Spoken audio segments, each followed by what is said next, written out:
Assalamualaikum warahmatullahi wabarakatuh. Kepada yang terhormat Bapak Husni Isdayat MKom, di sini kami akan mempresentasikan hasil tugas UAS, testing dan implementasi sistem. Sebelumnya perkenalkan, nama saya Badar Wilujeng dengan NIM 101230083 dan saya Muhammad Dedi Khairulian dengan NIM 0030. Slide pertama, analisis risiko. Yang pertama, A. Identifikasi risiko potensial. Risiko fungsional, masalah pada titik dasar seperti play, pause, skip, kualitas audio buruk, ketidakmampuan memutar format, file tertentu, dan lain-lain. Yang kedua, risiko kerja. Aplikasi bekerja lambat, lag, boros baterai, atau perangkat menjadi panas. Ketiga, risiko antarmuka pengguna UX. Desain yang kurang intuitif, responsivitas rendah, atau stabilitas yang buruk. Selanjutnya, risiko keamanan. Adanya celah keamanan yang memungkinkan data pengguna disalahgunakan. Selanjutnya, risiko kompatibilitas. Aplikasi tidak kompatibel dengan berbagai perangkat atau sistem operasi. Selanjutnya, risiko lainnya. Terjemahan yang buruk. Jika mendukung multibahasa, atau aplikasi sering crash, atau dokumentasi yang tidak jelas. Dampak dari setiap risiko. Yang pertama ada kualitas perangkat lunak. Risiko-risiko ini dapat menurun kualitas perangkat lunak, baik dari fungsi fungsional, kinerja, ataupun keamanan. Selanjutnya, kepuasan pengguna. Pengguna dapat merasa tidak puas jika aplikasi sering mengalami masalah, tidak user friendly, atau bahkan membahayakan data pribadi mereka. Selanjutnya, analisis risiko. Yang B, matrik risiko. Matrik risiko adalah alat yang digunakan untuk mengklarifikasikan risiko berdasarkan kemungkinan terjadinya dan dampaknya. Berikut contoh matrik risiko sederhana. Seperti ini contohnya. Risiko yang telah diidentifikasi dapat ditempatkan pada matriks ini berdasarkan penilaian terhadap kemungkinan dan dampaknya. Analisis risiko. Yang C, prioritas risiko. Risiko dengan prioritas tertinggi adalah risiko yang memiliki kemungkinan terjadinya yang tinggi dan dampaknya juga tinggi. Contohnya, risiko keamanan yang dapat menyebabkan data pengguna bocor. Risiko ini harus menjadi faktor utama dalam upaya mitigasi. Analisis risiko. Yang D, rencana mitigasi. Rencana mitigasi adalah serangkaian langkah yang diambil untuk mengurangi kemungkinan terjadinya risiko atau meminimalkan dampaknya. Contoh rencana mitigasi untuk risiko keamanan. Yang pertama, ada melakukan pengujian penetrasi. Yang kedua, mengenkripsi data pengguna. Dan yang ketiga, melakukan pembaruan keamanan. Contoh kasus, misalkan kita mengidentifikasi risiko bahwa aplikasi pemutar musik sering crash atau memutar file audio berkurang besar. Contoh kasus kedua, matrik risiko. Risiko ini dapat dikategorikan sebagai tinggi untuk kemungkinan terjadinya karena banyak pengguna mungkin memiliki file audio berukuran besar, dan sedang untuk tingkat dampaknya. Aplikasi crash memang mengganggu, tapi ini menyebabkan kerusakan data yang serius. Selanjutnya, prioritas tinggi ini juga memiliki prioritas sedang. Rencana mitigasi.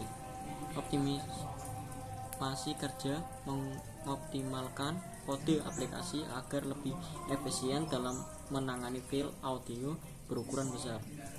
Terus, menetapkan mekanisme penggunaan error. Membuat aplikasi lebih stabil dengan memberikan pesan error yang informatif dan opsi untuk melaporkan bug. Selanjutnya, menguji dengan berbagai jenis file. Melakukan pengujian ekstensif dengan berbagai jenis file audio untuk mengidentifikasi dan memperbaiki masalah. Selanjutnya, yang kedua, user acceptance test. A. Identifikasi setidaknya 5 skenario uji kuat. Yang pertama, pemutaran audio. Contohnya memutar berbagai format file audio, MP3, FLAC, WAV, dan lain-lain. Selanjutnya, yang kedua, pemutaran playlist. Contohnya membuat playlist baru, menambahkan penghapusan dan mengurutkan lagu dalam playlist, Selanjutnya memutar playlist secara otomatis. Dan yang ketiga, integrasi dengan layanan streaming.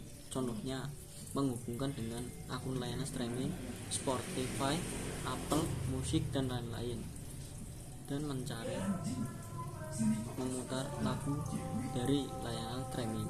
Selanjutnya membuat playlist yang berisi lagu dari layanan streaming dan perangkat lokal.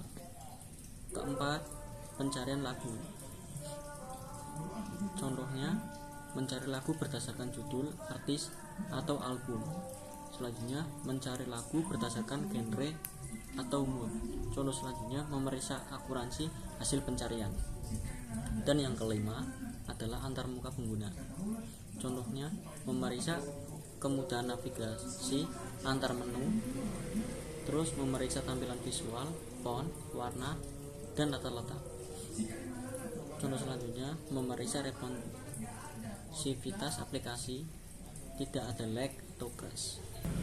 Selanjutnya, kriteria keberhasilan UAT.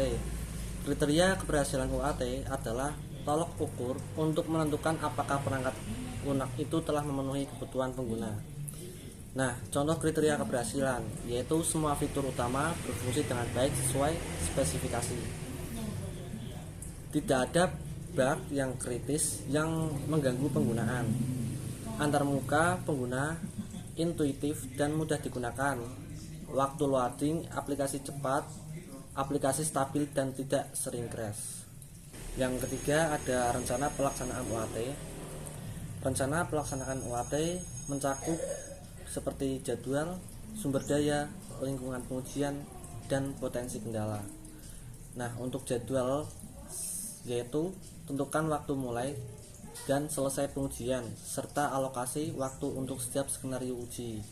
Untuk sumber daya yaitu tentukan siapa saja yang terlibat dalam pengujian, tester pengembangan atau pengguna akhir, dan alat apa yang digunakan.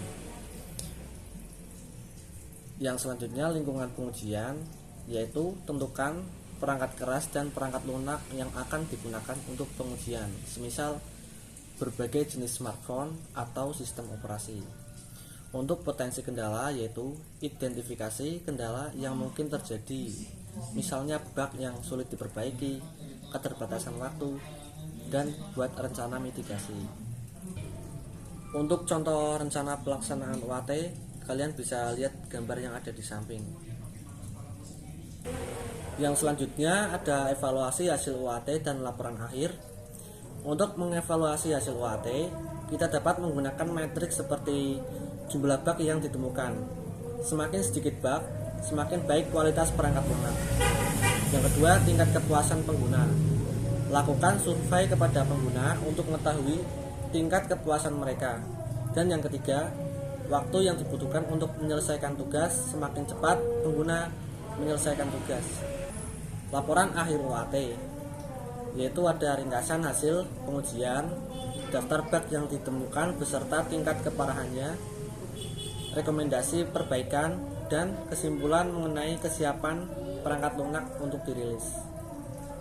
Nah, di sini ada contoh metrik.